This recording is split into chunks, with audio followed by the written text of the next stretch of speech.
Ramnabad channel আর আন্ধারমানিক নদীর তীরে দক্ষিণাঞ্চলের মেগা প্রজেক্ট পায়রা তাপবিদ্যুৎ কেন্দ্র। ১৩২০ মেগাওয়াট কয়লাভিত্তিক এই বিদ্যুৎ কেন্দ্রের প্রথম ইউনিটের নির্মাণ চলছে। এরই মধ্যে শেষ হয়েছে ৬০% কাজ। বয়লার, চিমনি, কুলিং টাওয়ার এবং পানি পরিশোধনের কাজ শেষ। ইন্দোনেশিয়া এবং অস্ট্রেলিয়া থেকে আমদানিকৃত কয়লা সরাসরি কেন্দ্রে পৌঁছানোর জন্য নির্মাণ হচ্ছে স্থায়ী টার্মিনাল, যার তদারকিতে চীনা ঠিকাদারি প্রতিষ্ঠান। এ ধরনের বড় প্রকল্পে কাজ সময় মতো হওয়া কঠিন। তারপরও সবাই দিনরাত পরিশ্রম করছে। আশা করি ডিসেম্বরের মধ্যেই কাজ শেষ করতে পারবো আমরা।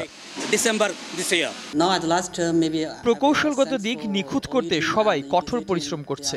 লক্ষ্য খুব দূরে নয়, এজন্য ছেলেরা ধন্যবাদ পেতেই পারে।